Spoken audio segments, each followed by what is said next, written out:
see. Okay, let me know. Do you see, give me a thumbs up if you can see the red record button on your computer. Thumbs up? Okay, perfect. All righty. Well, I'm going to introduce myself one more time for the people that are going to be watching this at home. Again, my name is Ayadeli Malor, and I'm the director here at Wilmington Bilingual Preschool. And what I'm going to do tonight is I have a presentation for you. I'll just kind of give you an overview of our school, all the things that most parents want to know about us. I'll go through and do a slideshow. Then at the end, I'll have a section where I answer frequently asked questions. And then if you have questions, specific questions that I haven't gone over, feel free to ask me at the end of the presentation. I'd be happy to answer any questions that you have. And then of course, this week is our tour week. Families are welcome to come. I sent out the tour schedule.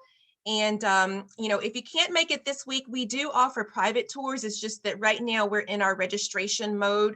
And so it's really, really hard to do a lot of private tours. I would be doing tours every day, all day. So we just kind of set up some pre-scheduled times. But if these times don't work for you, definitely reach out to me and we'd love to schedule a time for you to come and tour the school. And we'll also do it again in April. Okay, thumbs up if you can hear me. Can you hear me pretty well? Okay, just making sure. So what I'm going to do now is I'm going to share my screen and hopefully everyone will be able to see it.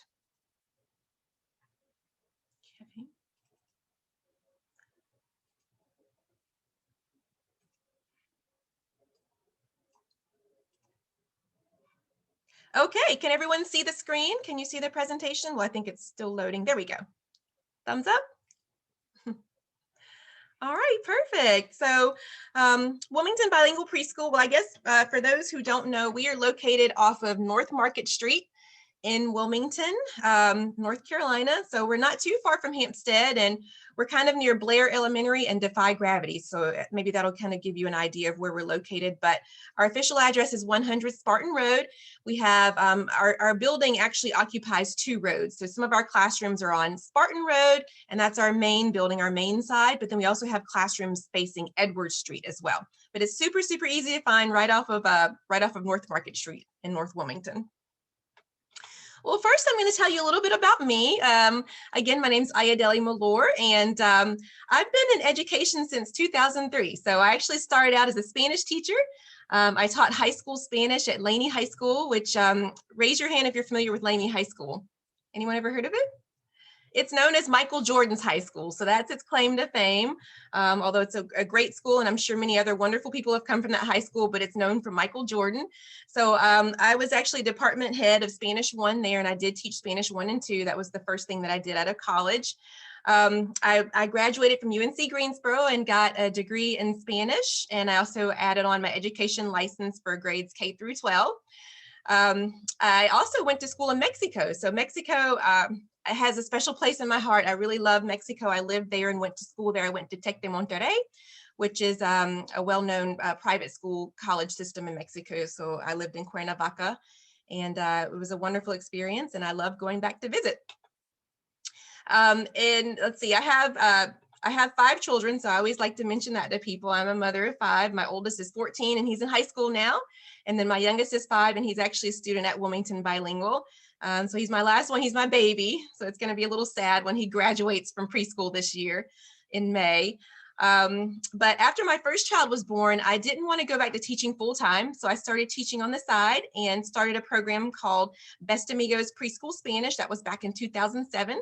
And that program was basically a traveling Spanish program. So myself and other teachers travel around to different schools in Wilmington, other preschools teaching Spanish. And eventually the program just grew and grew. We had over 400 students and we had families that wanted more. We had families that wanted more than just a weekly Spanish class. So we, at that point, decided to look into, in 2017, we started our own preschool, Wilmington Bilingual. And we've been going strong ever since, but that's kind of where the origins came from, Best Amigos Preschool Spanish. But I'm just really passionate about Spanish and language immersion. I love the language. It's a beautiful language. It's a useful language, of course. And it's just incredible to watch these children, to watch them grow up becoming comfortable with another language, with a second language. It really is a gift. And I first became familiar with language immersion in Greensboro. So when I was a student at UNC Greensboro, I interned at a language immersion elementary school there and really love the concept. And it's just, like I said, it's incredible how quickly children, especially young children, children who are toddlers and preschool age can pick up a second language. So it's a really fascinating field. There's so much great research out there about it, but we live it every day. Our school's a great place to be, and it's just very exciting. Every day is a lot of fun. Well, okay, so just an overview of Wilmington Bilingual Preschool. Our mission statement here is to provide a safe, caring, and educational environment for children to grow and learn in Spanish. Our school uses a combination of play-based and structured learning to teach preschool skills. So we do have quite a bit of structure at our preschool, and I think our students come to love that, and that helps prepare them for where they go next when they leave our school. When they go off to kindergarten, our students are really, really well prepared for wherever they go, and they go to a variety of settings. We have children that go to public school, private school, some go to immersion school, but they all tend to do very, very well. And what we do is, again, we combine play with learning. So for the kids, they almost don't know that they're learning because they're playing while they're learning. They're picking up on Spanish. It's not flashcards all day and memorizing. They're just living and learning and playing in the language. We have, of course, the added bonus of Spanish. In a nutshell, our school offers all the elements of a traditional preschool, but we do it in Spanish. So again, all of the things that your child would learn in a traditional preschool to help prepare them for kindergarten, we do it. We just do it in the second language of Spanish. Many people want to know, what is immersion? With language immersion, children are not just learning Spanish, but they are learning in Spanish. So again, like I mentioned, the kids aren't there studying, memorizing vocabulary. They're just living out their day in Spanish. They're singing songs in Spanish. They're doing their group activities. They're counting. They're having their snack and talking to their teachers about what they do and don't like to eat.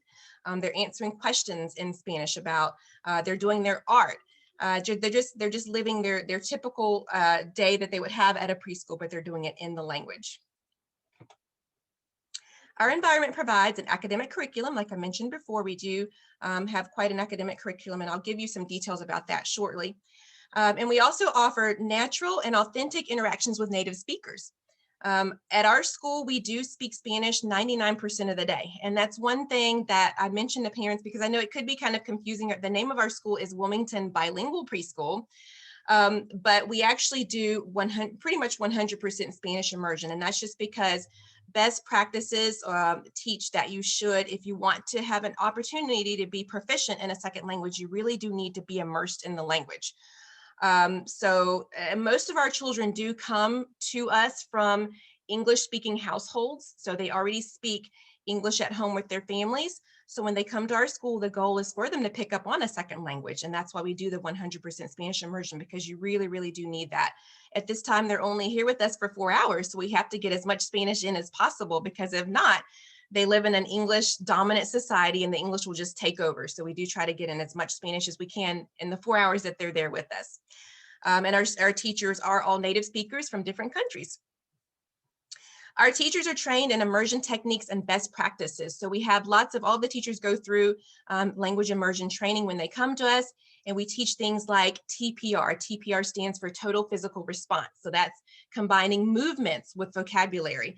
The teachers learn to use hand motions, for example, to explain to the children what's going on. So for example, one of the first things that the children hear when they come in is, vamos a lavarnos las manos, las manos. And so the teachers will show them manos for hands, and they go like this for lavarnos, and they take the kids to the bathroom, vamos al baño. And the kids just kind of naturally pick up on it. We also use very strong routines. That's another thing that you'll notice at our school, is that our kids really know their daily routine. And so whenever we have new children that join the group, they just kind of follow along. They watch and see what the other kids are doing, and they notice that the other kids are lining up to go outside to the playgrounds. They start to line up too. Or they notice that the other kids are sitting down to have their snacks. So they kind of copy. One of the things that we do is we shift children in groups. So we don't ever have a completely brand new class full of new students. We always bring in students. We'll bring some students in June. We'll bring others in September, and then we'll bring others in January. And so that way the new group is able to copy and learn from the cues of the first group. Our classes, we have 4 classes at this time. We have our toddlers who are 1 to 2 years old. So that's the first classroom that we have for our 1 and 2 year olds. We have young pre-K class for students who are 2 turning 3 years old. We have a pre-K 1 class for students who are 3 turning 4. And then we have a pre-K 2/kindergarten for students who are 4 to 6 years old. In addition, I didn't mention this, but we have an after-school program. So that's for children who have graduated from our preschool program and maybe they want to continue their exposure to Spanish when they're in school. So we do have an afternoon after-school program, and it's actually been doing very well this year. This is our second year of afternoon school.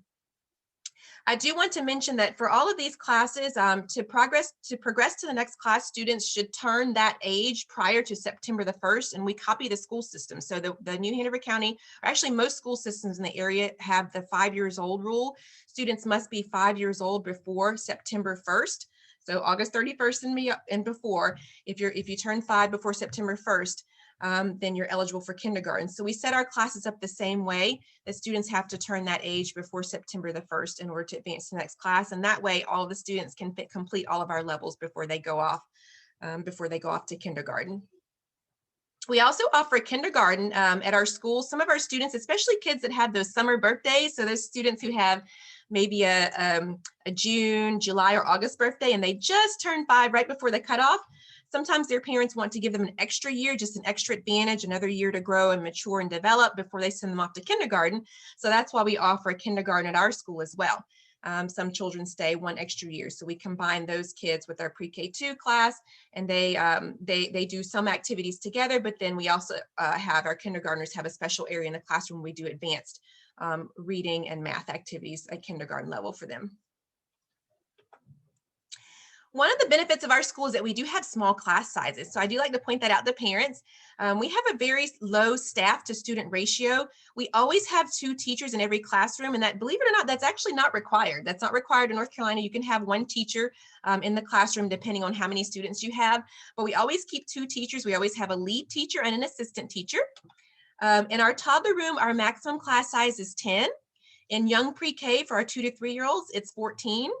In pre-K 1, our maximum class size is 16, and then pre-K 2 kindergarten, our maximum class size is 18.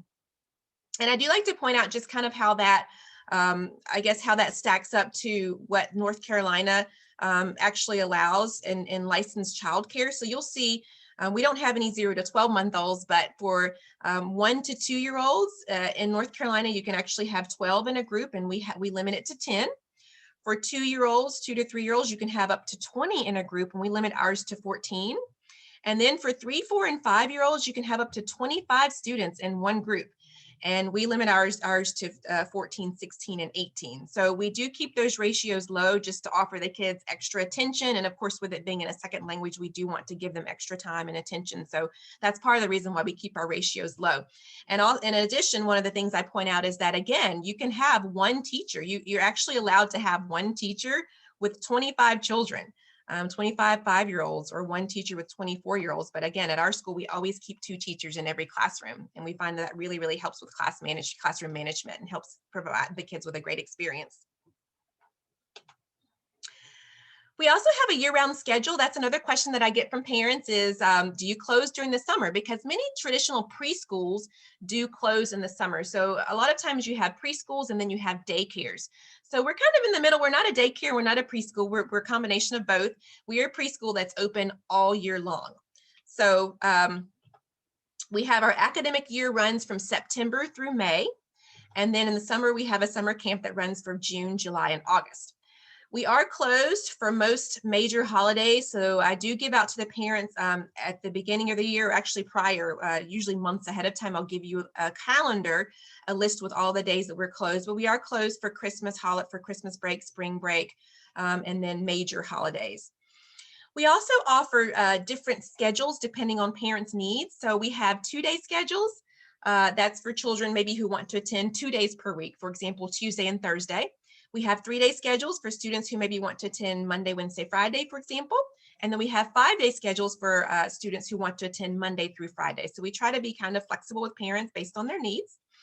And I don't know if I mentioned this already, but our hours at this time, we are a half-day school. So we're open from 9 a.m. to 1 p.m. That's for our morning preschool students.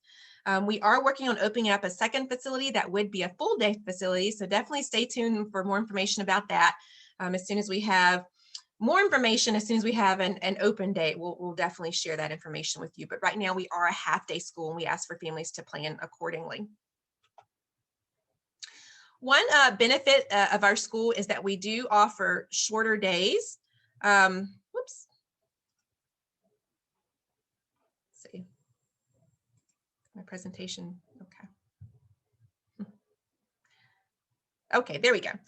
We do offer shorter days, and I know that some people have mentioned the European model. I think we've had some parents, for example, from Russia, who have told us that their students don't go to school, the hours aren't as long. And that's even for kindergarten and first grade. So some people, don't like for their children to be in school all day, especially when they're little. So that is, again, one of the reasons that we have our shorter days. So we do the half days. And it still gives the kids a chance to come to school and get lots of interaction, education, they're learning, they're getting socialized, but it's a little bit less overwhelming, especially for our younger students.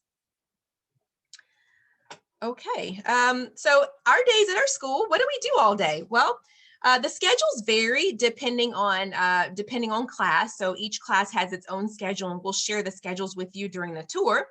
But all of our classes participate in circle time. So each day the kids do circle time. That's when they do music and movement. They do their calendar, their weather.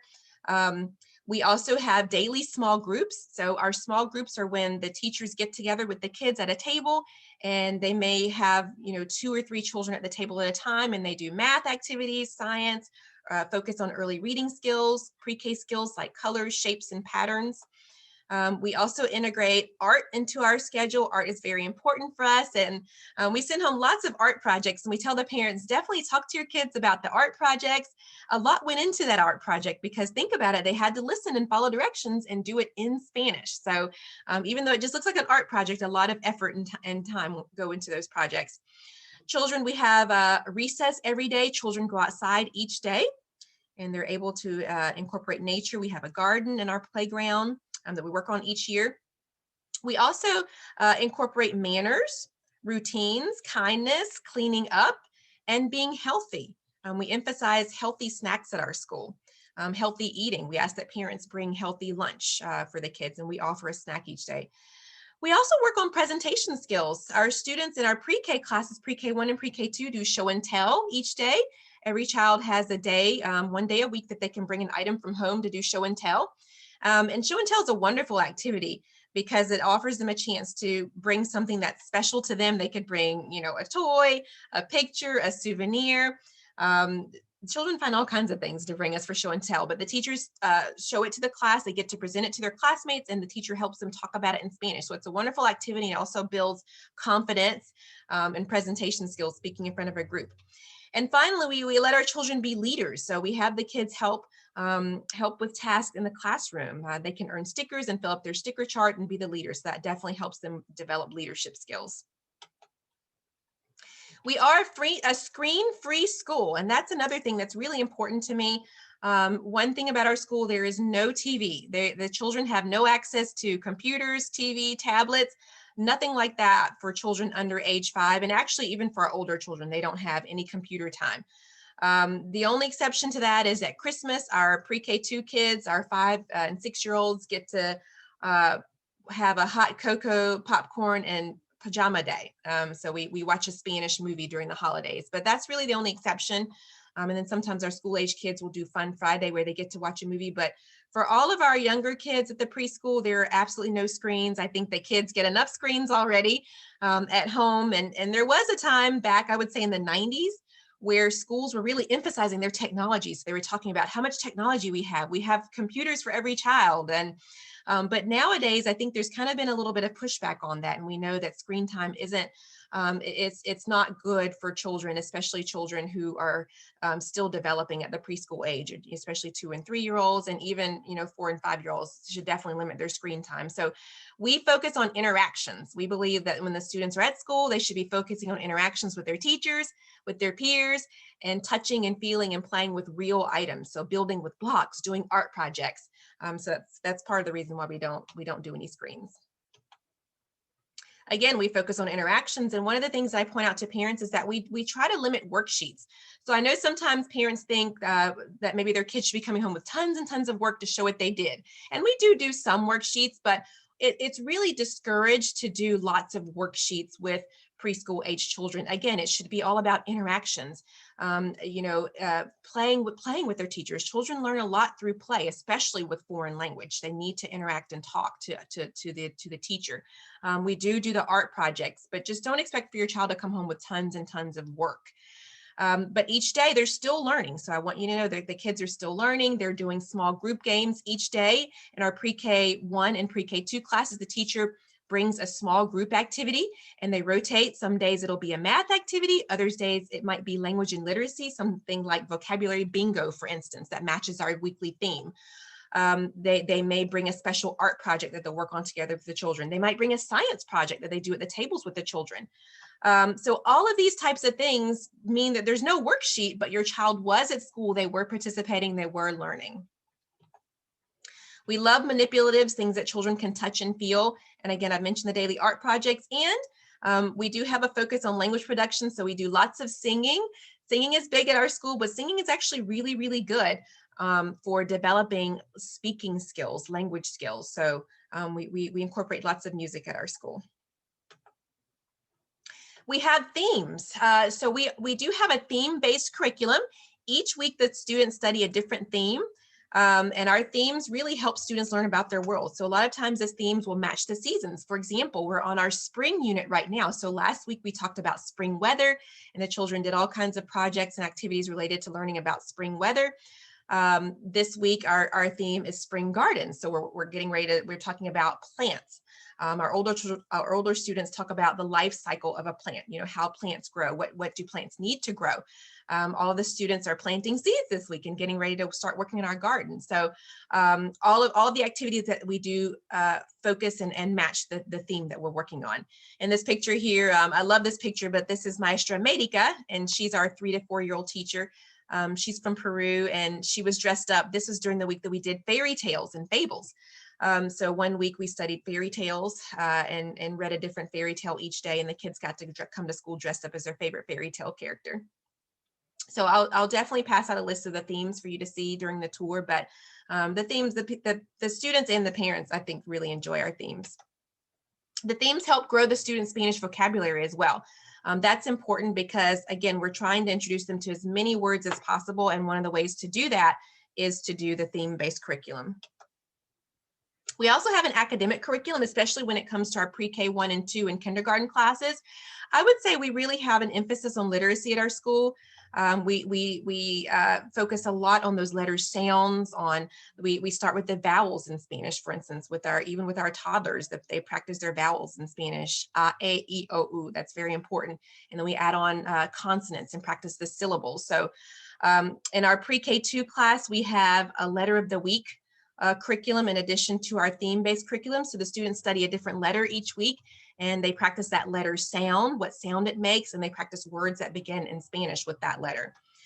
In our kindergarten, we focus on sight words. So the students also learn to read common words in Spanish, sight words. Some of our kindergarten students can read over 100 sight words in Spanish. So that's something that they're really proud of, and it helps them develop their reading skills. Many of our students are also reading books in Spanish as well in our kindergarten classes. We have a program that we use called Reading A to Z. We use that in the kindergarten, and it's a wonderful program. It's actually available in multiple languages, but of course we use it in Spanish. And it goes from level A, which is pre-reader or beginning reader, all the way to Z, which would be middle school. So we do have children, especially in our afternoon classes, who are in 2nd grade, and some of them are reading on a 2nd or 3rd grade level in Spanish. And then we also integrate math, science, and writing into the curriculum as well each day. Again, like I mentioned, we have music at our school, and we love music. We actually have playlists that we share with the family. So does anyone have a program called Spotify? Have you heard of Spotify? It's a wonderful app. I love Spotify just in general. But we have monthly playlists of all of the songs that we do that match our themes. And we share them with our parents on Spotify, and we ask parents to play them at home. You can play at home and sing along with your children. You can play the music in the car on the way to preschool. But one thing that I love about our songs is that they all incorporate whole language. So whole language means that the songs they use full sentences. And that really helps the children develop their vocabulary again, grammar, and also we integrate culture because a lot of our songs have kind of Latin beats to them. They're very, very catchy. Most of the parents tell us they love our songs and they find themselves singing along sometimes and learning Spanish as well. Another thing that I love about our school is that we have a diverse staff. We have staff that represent many Spanish-speaking countries, and I love that about our school. It's kind of like having a little piece of all of these countries here in one location at our school. So just in this picture alone, I'm taking a look at this picture, but we have here we have Maestra America, who's from Peru, Maestra Lorena is from Mexico, Maestra Wendy is from Costa Rica, and Maestra Susie is from Cuba. We also have a teacher from Chile, from Venezuela. We've had Colombian teachers before, and it's just really exciting. It's fun because the children get to, they pick up on a variety of dialects, accents, vocabulary, and culture. One story that I like to tell is that my daughter, who is now 8, did attend our preschool, and one of her teachers was from Mexico one year, and the lead teacher was from Colombia. So the Spanish word for cake, in Mexico, they say pastel. In Colombia, they say torta. And some countries, I think in the Caribbean, some people even say bizcocho. But my daughter, for her, a cake could be a pastel, it could be a torta, or it could be a cake. So it just kind of adds to that flexibility that the children have in their mind. They understand that there's more than one way to represent the same item. So I think it's really, really fun to expose them to all of these different dialects and culture and accents and vocabulary. Our staff is amazing. Speaking of our staff, they really are wonderful. We always get rave reviews from the parents on our staff. They're super, super caring, very loving. Again, they're all native speakers of Spanish. In addition, all of our staff goes through and does the North Carolina Division of Child Development background checks and fingerprints. They do have to pass that in order to work at our school. They're trained on CPR and first aid, and we're actually only required, again, by the state, we're only required to have one staff member on hand who's certified in CPR first aid, but that's actually a goal that I have for every teacher. I'd like for every teacher to have taken the CPR and first aid class within 3 months of hire. And so that just kind of adds to our peace of mind that all of our teachers know how to respond to any emergency situations that could arise. And again, they go through language immersion best practices training, which I mentioned a little bit before. And a lot of our teachers enjoy taking classes, early childhood classes through New Hanover County Smart Start. So they offer classes on just early education, techniques, and best practices.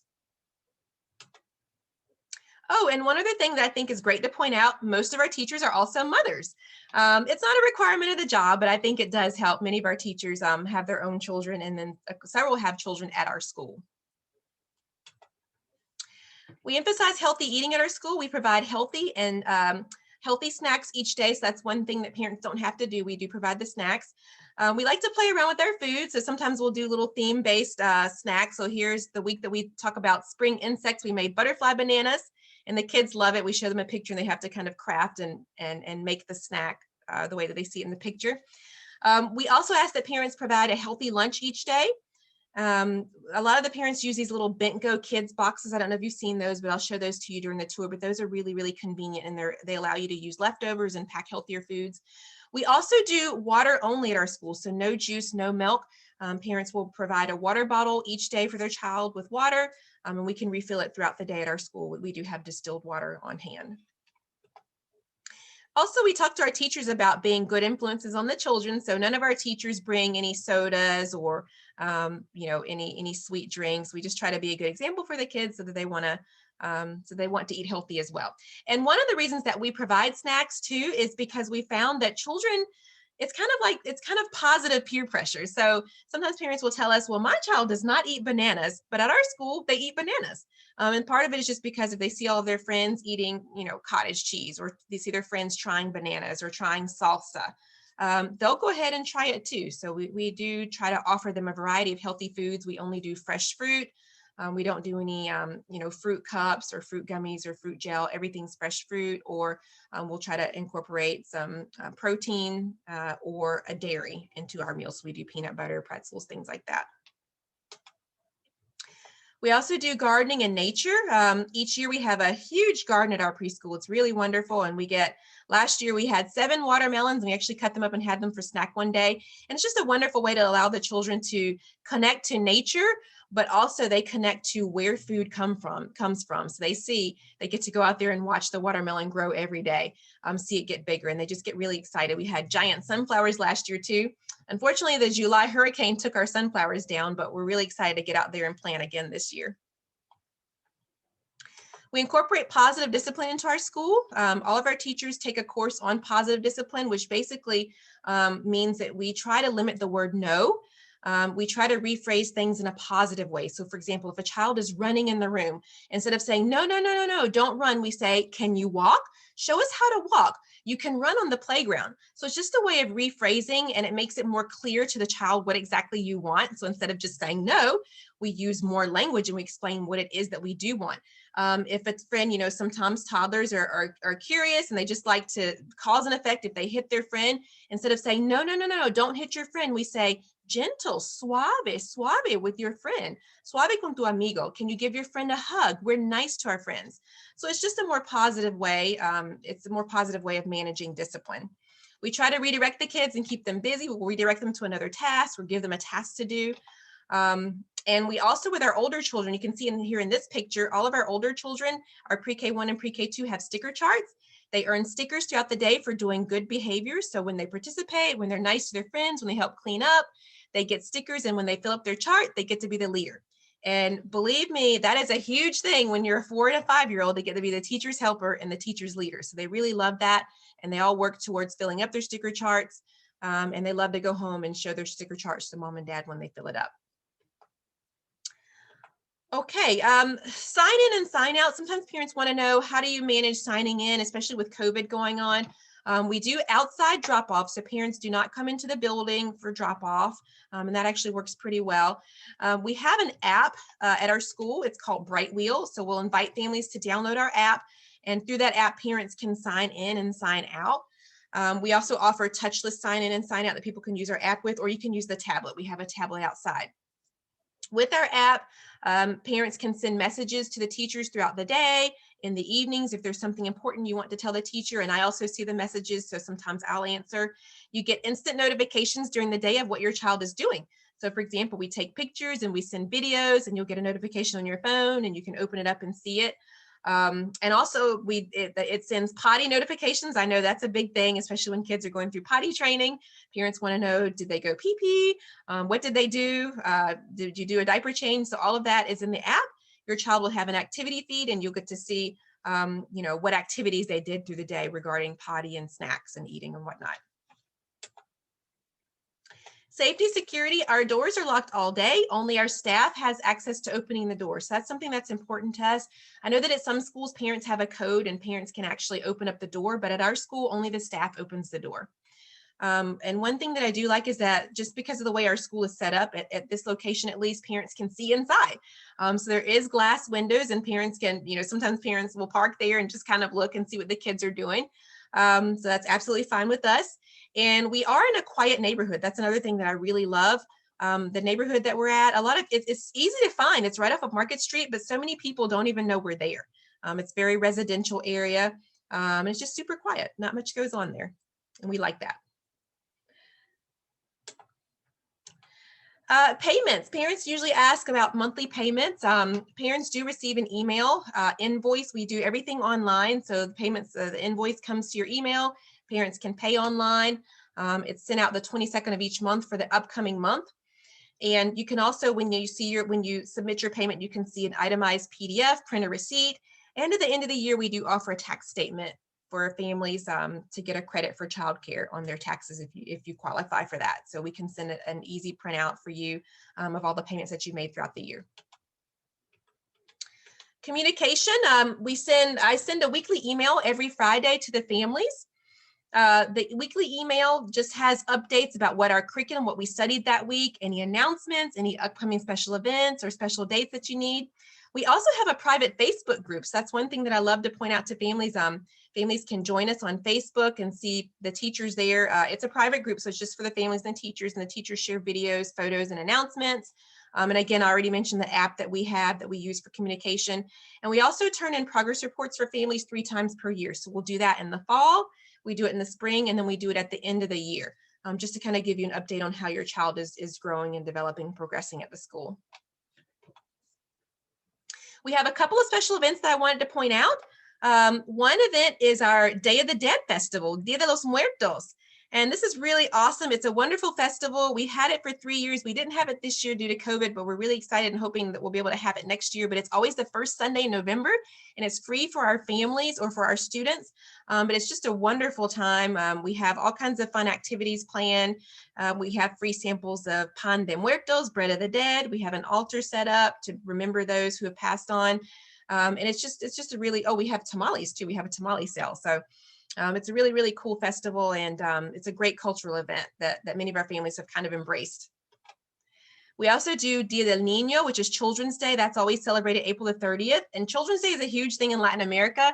I know it's not really that big in the United States, but in Latin America, Children's Day is a really, really big day. So we have a Children's Day festival for the kids at our school. They have special activities, fun games in the playground. We decorate, the parents come and decorate the playground for us, and they get to have a special treat outside too. So it's a really special day for the kids. And we typically have an end of the year celebration at Hugh McRae Park. So we have a big kind of like a cookout, or we'll have a catered meal the last Saturday in May just to celebrate the end of the year. And a lot of times the kids will do a performance. Each class will sing some songs and just get together and have a really good time. So we're looking forward to hopefully being able to participate in all these events next year. But we are going to have Dia del Niño this year, April 30th. Okay, let's see. Let me check my time. Okay, we just got a couple of more minutes here, and then I'll take your questions. But another question that I get from parents a lot is beyond Wilmington Bilingual Preschool. So what's next? If my child comes and they're here from age 1 to 6, what happens after they leave Wilmington Bilingual Preschool, especially with their Spanish? So continuing Spanish, there's a couple of options here locally in New Hanover County. We have a school called Gregory International.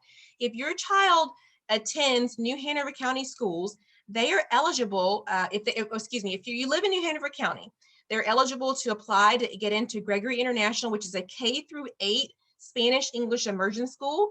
And they do K-5, and then for grades 6, 7, and 8, they add on Mandarin. So the kids have a chance to pick up a third language, but they can apply to get into Gregory International, and Gregory does an AB schedule. So they'll do Spanish one day, and then they'll do English another day. So that way the children grow up just learning both Spanish and English with the goal of being bilingual and biliteral. So it's a great program. Definitely check it out. And your child is eligible for that when they're 5 years old. They can apply to Gregory. Besides that, at our school, let's say you live in Pender County or Brunswick County and there is no Gregory International, we do offer an after-school afternoon program for older children. So that's something that would be a way that they could continue with their Spanish. We also do summer camps. So some of our kids, even though they're gone during the school year, once they grow out of our program and age out, they'll come back and join us for summer camp. And then, of course, there are quite a few private schools in Wilmington that offer some exploratory Spanish options. And so what that means is that it's not immersion, but at least the kids get Spanish maybe once or twice a week. So you can definitely look into that at some of the private schools in Wilmington. But if you're looking for full immersion, Gregory International is going to be your best bet. Or if you decide not to go there, you can always look into our after school program. We do have quite a few of our students go on to English language schools and do great. Our program, our preschool, prepares children for all sorts of settings. So we have children that go to English schools after they've been with us. And honestly, they tend to do really, really well. They tend to outperform when they go there. And I think it's because they grew up here going to our school, doing everything in Spanish, which I think is more challenging for them. So when they leave and go to English language school, for a lot of them, it's very, very easy. Okay, let's see. Frequently asked questions. I'm going to go through these really, really quickly. Again, sometimes people want to know, will attending Wilmington Bilingual Preschool prepare my child for English kindergarten? Absolutely. Why is that? There's a lot of research out there, and definitely I encourage you to read our website. We link to lots of articles, lots of studies, but basically knowledge that's learned in one language paves the way for knowledge acquisition in the second language. So for example, a child that can do math in Spanish can also do math in English and vice versa. So it's important to us that we give them the knowledge and the academic skills, and then they can transfer that back to their native language. There's a lot of great research out there all about the cognitive benefits. There's overwhelming research that learning a second language makes kids smarter. Definitely take a look at some of the articles that we link to on our website, because it's really, really fascinating to see what happens, the changes in the brain that take place when a child learns a second language. It's really interesting. And here locally, we even have an example of that here at Forest Hills, which was previously, now it's Gregory International, but previously it was Forest Hills Language Immersion Program here in Wilmington. The students who took the end of year test in the most recent, well, the state results for 2014, the third graders on their end of year test, and this was for English reading proficiency. The average was 62% reading proficiency, but the two immersion classes, these are students who are learning both Spanish and English, their averages were 86% and 94% in English language reading proficiency. So that just shows you a lot of times immersion students do outperform students who are non-immersion, who speak one language. And again, there's a lot of factors there, but a lot of it does have to do with the positive, the things that take place in the brain when a child speaks two languages. Let's see, I'm going to skip through just a couple of these slides here because some of this is things that you can read on your own. But one question that parents ask sometimes is, how long will it take for my child to become fluent? And that's a really tough question to answer because there's a lot of factors to that. Every child is different, but there's many factors. One of the factors would be their prior experience with language. Does your child already speak another language besides Spanish and English? We have found that our children who come to us already speaking two other languages or another language tend to pick up on Spanish really, really quickly. We've had several Russian students who already spoke Russian and English. In fact, in the parent interviews that I have on YouTube, I interviewed a parent who, a Russian English family, where the dad spoke English and the mom spoke Russian, and they talked about their child and kind of the process that he went through to become fluent in Spanish. But he learned Spanish very, very quickly. It was really, really easy for him. And part of it, I think, was because his brain had already kind of been trained to pick up on languages. So that's one factor. Personality. Some kids are just super, super extroverted. So they come in and they love to talk and they want to talk and communicate, and it doesn't matter what language is in. So some of it's personality, and then some of it's comprehension versus production. So a lot of our children have excellent comprehension, but the production varies depending on the child's personality, how much they actually use the language. I always ask parents to consider, what are your goals for your child? Are you interested in them being proficient, fluent, or is this just exploratory? Do you just want to expose them to a second language, which is great? Both are wonderful goals, and both will be beneficial for your child. But you have to make sure that your goals align with the number of days that your child attends. So for example, if your child is attending 2 days per week, that's going to be more exploratory. That means they'll be learning a little bit of Spanish, but as they get older, you may want to increase their days if you're looking for language proficiency. If your child is attending our kindergarten too, and this of course is for our older children, but just keep in mind whether or not you'll be able to supplement their English at home, especially if they're going to leave our kindergarten and go to first grade. Students who leave our kindergarten and go to and repeat kindergarten in English, which some of the families do, just their child will be the older kindergarten, you don't need to supplement English at all. They'll learn everything they need to learn in kindergarten. But for our families, like myself, who my daughter attended our kindergarten and then I sent her straight to first grade, you will probably need to do some supplemental English at home, depending on what school your child will go to next. And that's something that we can kind of guide you on as your child gets closer to going to kindergarten. We do have some meetings, and I give parents options and some strategies to help supplement their English if needed. How can I help my child become fluent in Spanish? More exposure. There's a lot of different ways to expose your child. There's many TV shows nowadays, singing our songs in Spanish, interacting with native speakers at our school, but also sometimes nannies, relatives, travel experiences. Some of our families love to travel to Spanish-speaking countries, so definitely the more you can use it, the better. Let's see. Sometimes families want to know, will learning a second language cause delays in speaking English? Research actually shows the opposite effect. Most children who are educated in 2 languages have enhanced abilities in English, likely due to the changes that take place in the brain when a child becomes bilingual. So even if in the beginning, some children in the beginning may mix up words a little bit, especially when they're at toddler age. Sometimes they don't know who to use which language with. They usually figure it out pretty well that I use English at home with mom and dad, and then they use Spanish at school with their teachers. But even if they mix up a few words when they're toddlers, most children have that sorted out by the time they're 4 and 5, and definitely by the time they go to school. And you'll find that their English is actually enhanced by speaking a second language. Sometimes parents want to know, should they learn Spanish? And I tell the families, it's up to you. We actually do offer some parent Spanish classes via Zoom. Those are really fun, and we offer that to our families, but it's not a requirement. So we have children who do incredible in Spanish and their parents don't speak a word of Spanish. So it's not a requirement at our school. Don't feel like you have to, but there's definitely a lot of apps out there. There's YouTube if you want to teach yourself Spanish. You can always practice with our teachers as well. But one recommendation that I have is that this actually comes from ASHA, which is the American Speech Language Hearing Association. They recommend that adults speak to their children in their strongest language. Children need to hear more complex grammatical structures. So I tell that to our parents, whether you speak your first language, whether your best language is English, Spanish, Mandarin, Russian, it doesn't matter. You should talk to your child in the language that you know best. Because a good language model is going to give your child the skills that he or she needs to learn other languages. So just keep that in mind. You don't have to learn Spanish. But ways that you can support your child in an immersion program, these are just some little tips that I give you, but talk to your child about the work that they bring home, talk to them about their art projects. You can also show them videos of their day on our Facebook page and in your child's Brightwheel feed. Children love looking at videos and pictures of themselves and just talk about what they were doing, talk about what they learned. Another tip that I give families is to read books to your child that reinforce our school themes. So for example, if we're studying presidents, we did President's Day back in February. We were learning about all the different presidents and money in the United States. So you could read books about presidents at home with your child that week. Or if we're learning about dinosaurs, read books in English about dinosaurs. That helps reinforce what they're learning at school. And it also helps them develop their English at home. You can sing along to our music. That's a wonderful way to share Spanish with your child.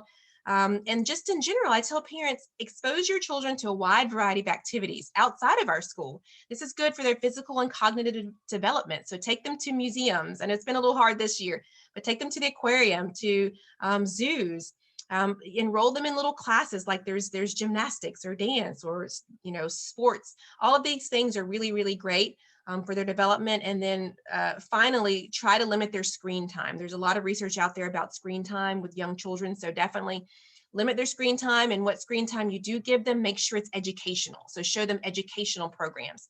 If you have them playing apps, make sure that they're educational apps, especially with the older children, 4 and 5 year olds. There are some really great apps out there that can teach them math and reading and science. But again, just kind of focus on educational activities. Okay, so what are the next steps? So if you, the next steps here after our presentation tonight would be to schedule a tour or join us for one of our tours this week. If you decide that you'd like to enroll your child with us, we do have an annual registration fee at $75, and that is due by March 31st to hold your child's spot. Any remaining paperwork, we have a couple of forms. We have our discipline policy that I'll share with you. Right now we have a COVID policy in place, so that expires at the end of August. So we'll see if it needs to be renewed for next year. And then we just have our tuition payment. So any remaining paperwork, I'll give that to you.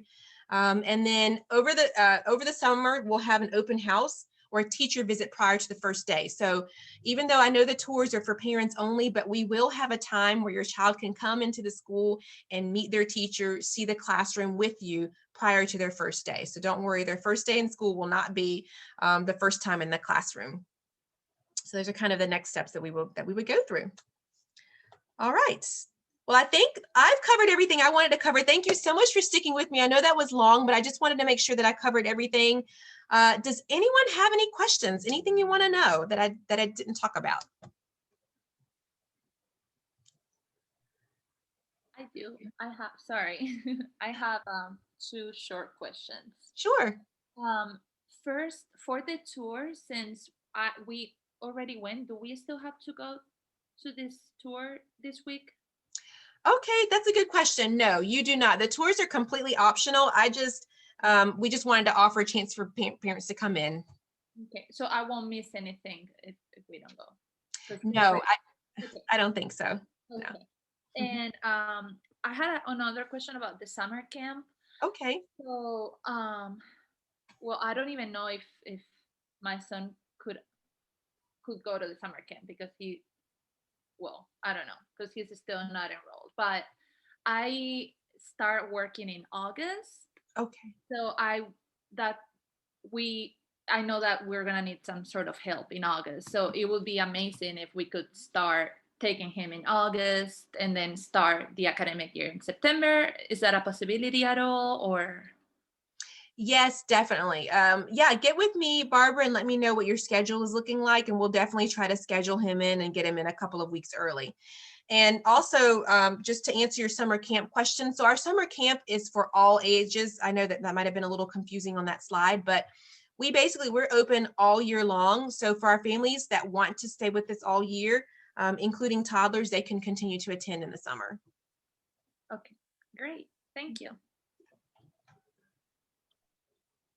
Anyone else have a question? I have a question.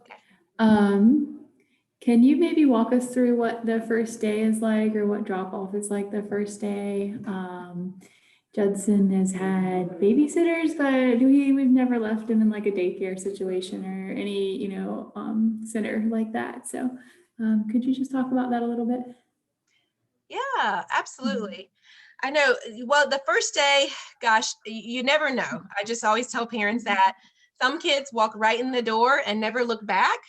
And other kids, they do have a little bit of a time adjusting to the new environment. But one thing that I tell parents is that all children eventually adjust. Some kids, it takes them a couple of days and then they're fine. Others maybe will cry a little bit in the beginning, but the teachers just try to use a lot of activities to distract them, especially with the toddlers. They'll do bubbles, they'll have some balls and toys available. We try to get them outside pretty quickly because a lot of the kids get distracted outside playing on the playground. So just give it, I always tell parents, give it some time. And in our family, we do have a parent guidebook. I do give some tips for, I guess, separation anxiety is the word. Sometimes parents are worried about separation anxiety. But we do give some tips. I typically tell families that a short and sweet drop off is best. So that's why we invite families to come in for an open house. So we'll have an open house prior to their first day. And that's for them to come in with the open house. The parent, you come into the classroom with your child. We have some games set out so you can play with them there, show them around. We show them where the bathroom is, where they're going to wash their hands. We show them the playground where you get to go play outside. So we try to do all that prep work. They get to meet their teacher and they get to do all of that with you so that on their first day, you can drop them off pretty quickly, say goodbye. You'll sign in outside, drop them off and hand them over to the teacher at the door. And I always recommend that parents tell the children, I'll be right back. Let them know you're coming back because sometimes children are afraid that mom and dad's never coming back for them. So just reassure them they're going to have so much fun. They're going to play and you'll be right back. And then come back, come back and get them. And once you go through that process several times, especially if your child is struggling with a little bit of separation anxiety, the best thing you can do is keep being consistent and keep bringing them. They'll eventually figure out that mom always comes back and that it's okay. I can have fun at school without mom and dad here. And the last tip that I always give families is sometimes parents will say, call me if they cry a whole lot. Call me and I'll come pick them up. And I tell parents, we will absolutely do whatever you want. If you want us to call, if they're crying a lot, we'll call. But just keep in mind, if you do that, then that kind of reinforces a negative behavior. They realize that they cried long enough and that mom came back and got them. And that just causes it to take even longer for them to get adjusted. So I would say your child is probably going to be in one or two categories. Either they walk in the door and never look back and have fun.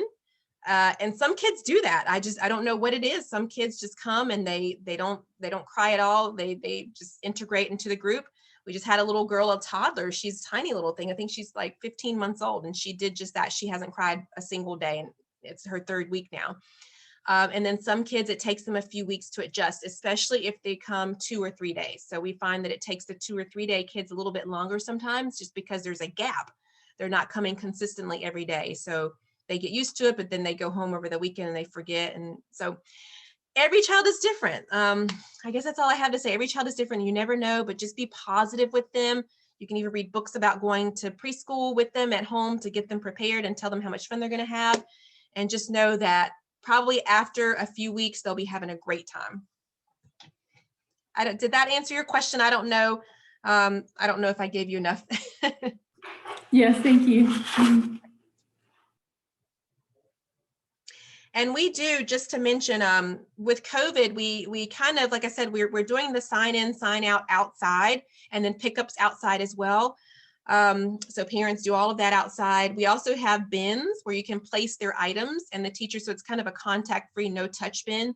So if your child's not old enough to walk into the classroom with their own backpack, like wearing it, then you can just put all their items in the bin, and that way you can kind of quickly hand them over to the teacher, say goodbye, and then the teacher brings their items in later. Any other questions? No?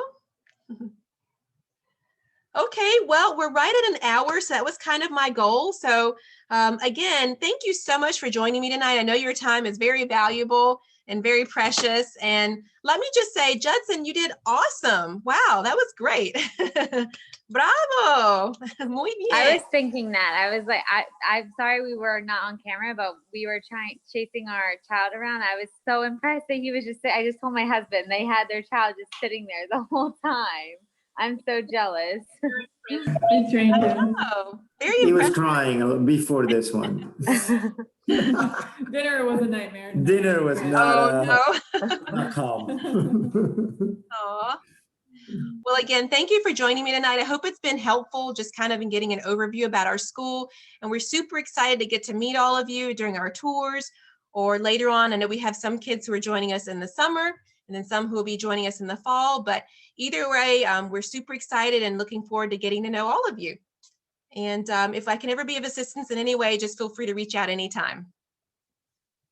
Thank you. Thank you. Thank you. Okay. Gracias. Adios. Adios. Adios. Good night.